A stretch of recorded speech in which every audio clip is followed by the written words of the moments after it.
Welcome back, you guys. I'm the FC. This is Blue Lions CV, and tonight I'm here to bring you guys a player ratings video after that disappointing 3-2 loss against West Ham in the London derby. Without wasting any more time, I want to start with the player ratings, starting with the first player, and that's Tammy Abraham. Now, with games like this, with this tactical nature, it's very difficult for strikers. You know, you're a striker playing up front by yourself. You're playing against a team that's parking the bus. They're outmanning you. They're overloading you in those areas, and when it comes to getting service, it does become a real struggle. And at times, I saw some decent hold-up plays, some decent layoffs and one-touch passes from Tammy Abraham. However, just like Giroux, both players struggled to get service through no fault of themselves. It was very difficult. Maybe they could have got balls played a lot earlier. However, it just wasn't that night, and again, it was just a pretty standard performance. So I'm going to score Tammy Abraham a 6 out of 10. We now move on to the right hand side with Willian, and I thought Willian was a leading example again. 2 goals today, a penalty and a free kick. An excellent free kick, by the way, the type of goal we needed to just turn the game back in our favour, because during that time, we had that momentum. We were taking the game to West Ham, and our intensity levels were like literally twice the levels, you guys. But you know, overall, his performance was very good. You know, this was a hard game for him in the sense that I felt like Aspie wasn't creating enough 1v1 opportunities for Willian. However, Willian is a very intelligent and a very smart player. His positioning, his movement, these things make him so crucial in the build-up phase of our game as well. He was constantly hovering in the half spaces and between the lines, you know, getting in behind the West Ham midfield as well. And whenever he did that, most times that created some positivity between the lines for us. It was just another very good performance. I'm going to score Willian an 8.5 out of 10. We now move on to Christian Pulisic, and he was very dangerous. He was trying to take that game to West Ham, and he's a prime example for what I was saying. This performance wasn't the worst thing I ever saw. You know, there were quite a lot of positives. You know, for large elements of the game, there were good things happening, and Pulisic was definitely one of those examples. You know, I liked how he was creating danger. He won a lot of important free kicks for us. It seemed like West Ham were really scared whenever he turned up the paces and was driving at them. I can imagine that Pulisic would have been pretty disappointed to miss that opportunity that he had. I thought that ball was destined to rattle the top right corner. It wasn't to be, but again, it was a very brave, very good performance. Pulisic's going to score a 7 out of 10. We now move on to the midfield, starting with Mateo Kovacic, and I thought that his performance in the first half was good. Now, when he got subbed off, this wasn't due to his performance. This was completely a tactical sub. I thought Kovacic played with that intensity, that aggression. He won so many duels, he was competing. He was that counter-pressing figure that we needed in that midfield, and you know, he was one of the main reasons why we were able to just control the game in West Ham's half in that first half. They really struggled to do much, and you know, Kovacic, he was flamboyant at times, you know, incredible first touch and skills, and I thought the way he moved the ball was very fast and very good too. I can't remember any negatives of this performance. I'm going to score Kova a 7 out of 10. We now move on to Ross Barkley, and you know, Ross Barkley was solid. He was dependable. I didn't see any errors today. This was a hard game because West Ham were packing their midfield lines. You know, they had like at least 5 guys in midfield. They were very compact too. They were trying to force us out wide, and you know, Barkley kept that ball moving, and I think that was reflecting the player's stats because he actually scored a pass completion rate of 100% today. If I was to have maybe one minor gripe, is that maybe in games like this, you're hoping for some, you know, creativity, some bravery, some ingenuity. You know, sometimes Barkley can play things a bit too safe and a bit too on the ball. Games like this, I want to see him take that risk and, you know, express himself and try the audacious. But anyway, I'm going to score Ross a standard 6.5 out of 10. And to complete the midfield 3, we move on to N'Golo Kante. Now, I thought Kante was very good. It was one of those performances where I think if you watch the game again, you might have a different perspective on his performance. I can imagine that right at the end, he might get the blame for maybe not being in a better position to help stem that counter-attack. However, and this is my opinion, my impression is that, you know, times like this, a team like us, we're taking those risks. You know, we're going to flood the West Ham box. We're going to try and, you know, score from the set piece chance we created. So I can't really hold that against Kante. You know, I thought his performance today was very good, and his performance today highlighted his passing technique. I saw a range of different passes that Kante was playing easily. Low different passes, floater balls, some nice chip balls, some nice lofted through balls as well. Very positive passes today, everything was forwards, and at times he was comfortable carrying the ball to help out as well. You know, for me, I think Kansé has made this team better since he's been playing as a CDM. You know, even the amount of tackles he won to help stem those West Ham counter-attacks happen time and time again. You know, I know that we lost the game, so it's going to be hard to remember like the positive things that happened. But you guys, you know, Kansé was good today. He set the example. I'm going to score him a 7.5 out of 10. Now, we move on to the back four, starting with Marcos Alonso. Now, to get the positives out of the way, he did actually record 2 key passes today.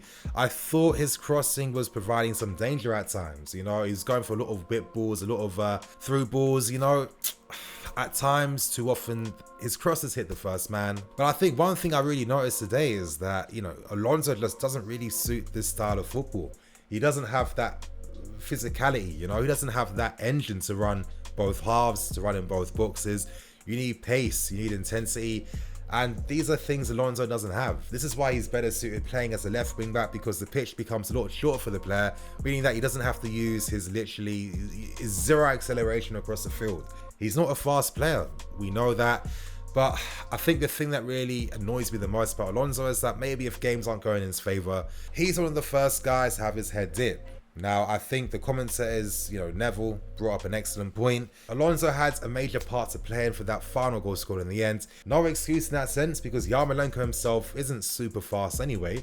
So it was quite disappointing that Alonso just wasn't concentrating enough. You know, it's quite obvious that this team does need an upgraded left back. We need a great left back for this team. You can see what we're trying to do, but we just can't execute that quality, and that's due to players like Alonso. So today, I'm going to score Marcos Alonso a 4.5 out of 10. We now move on to Rudiger, and similar to Alonso, I'm going to get the positives out of the way first, and the positives were in the first 40 minutes, because when I watch the game, you guys, I'm taking notes, I'm being as thorough as possible. I really thought Rudiger's passing was a joy to see. You know, he was playing some excellent balls, some nice little reverse balls too, between the lines, passes in behind West Ham's midfield lines too. He was really setting a lot of attacks, and that's no surprise. He had a very big creative influence in that first half, and you know, typical with Rudiger, I've always felt like he has issues where he becomes so overconfident. He gets too overconfident, and that means that he doesn't concentrate, and you know, that clearance he made that obviously created that equalising goal that West Ham scored, you know, it was a very poor clearance. I don't understand how he didn't get his foot behind that. I still don't understand how he even made contact like that. You know, I see that happen time and time again, and with me, there's no consistency. When you look at like the older guys like your Terrys, Cavalios, etc., they had that presence. You felt confident. You felt like they'd win those impossible tackles, or they'd make those impossible last-ditch clutch saves or whatever. With Rudiger, I never get that. When it comes to the build-up phase in his passing game, he's excellent, but his defensive skills just don't match his technical skills. It wasn't a great performance. He was one of the main reasons why we lost today's game. Quite disappointed, you guys. I'm going to score Rudiger a 4 out of 10. We now move on to Andreas Christensen, and similar to Rudiger, I was disappointed.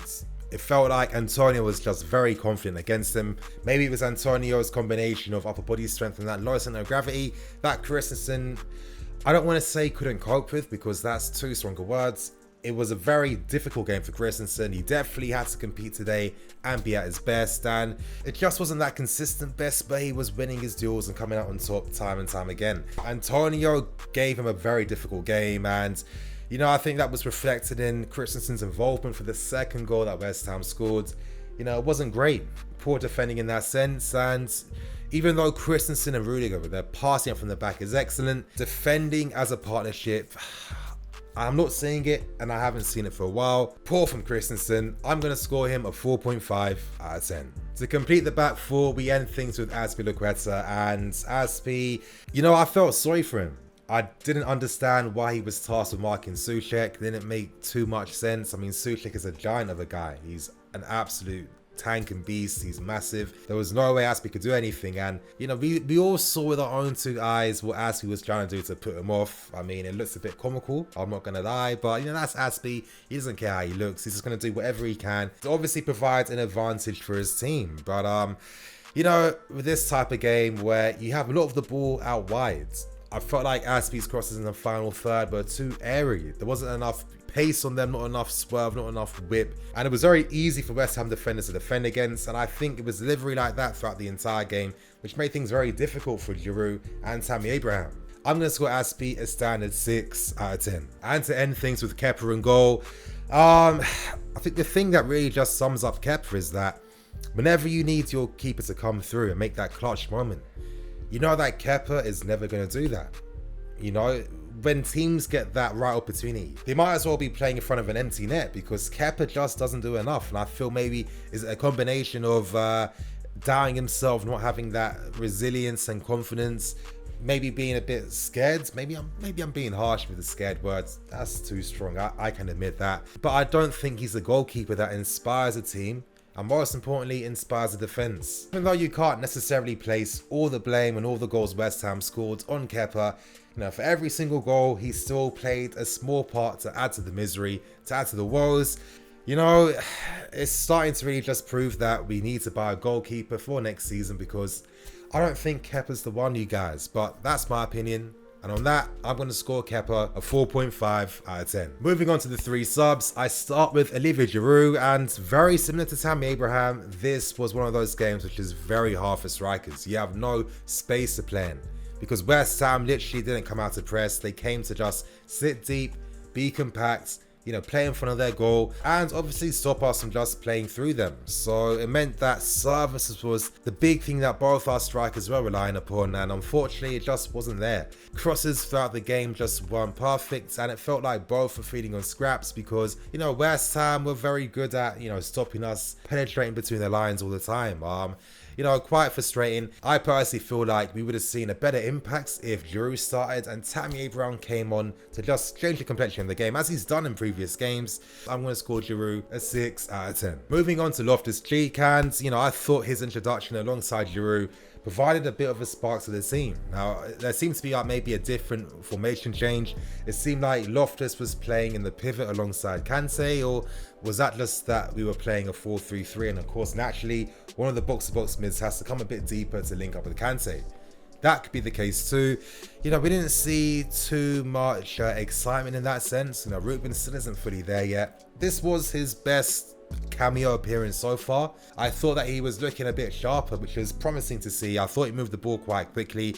Our tempo wasn't affected because, of course, when those subs came on, the tempo worked in our favour, and that's how we got the equalising goal. So let's hope that Ruben can build from this more, because we are going to need his skill set.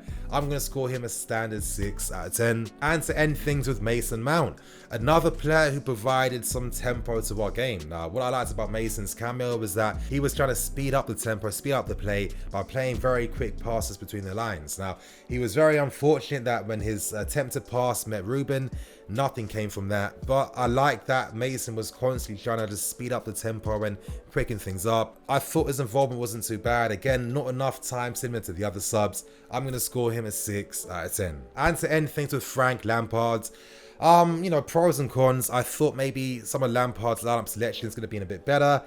I understand why he needed the passing out from the back against a team like West Ham. However, at the same time, were West Ham really going to press us high in our own half? I don't think so. And I think that that added defensive steel we get from Zuma, especially early too, could have made a big difference. And for other reason I've said time and time again, I think Giroux starting would have been better than having Tammy, because I think Tammy coming in against, you know, tire legs for the last half an hour maybe could have provided even more impetus and provided like a different injection into the team. You know, this wasn't a flop from Lampard. Let's not forget his subs obviously changed the game in our favour again, and obviously we're taking the game to West Ham. And I'm curious to see how Lampard is going to react, because that is one thing Lampard always does. He's going to score a 6 out of 10. And there you have it, you guys. They were my player ratings after that just annoying loss against West Ham in the London derby tonight. It's peak, it's annoying, I'm tired, and yeah, I'm going to keep things moving, you guys. Thank you for watching. I'm Nini FC. This is Blue Lions CV. I'll catch you guys later with some more videos.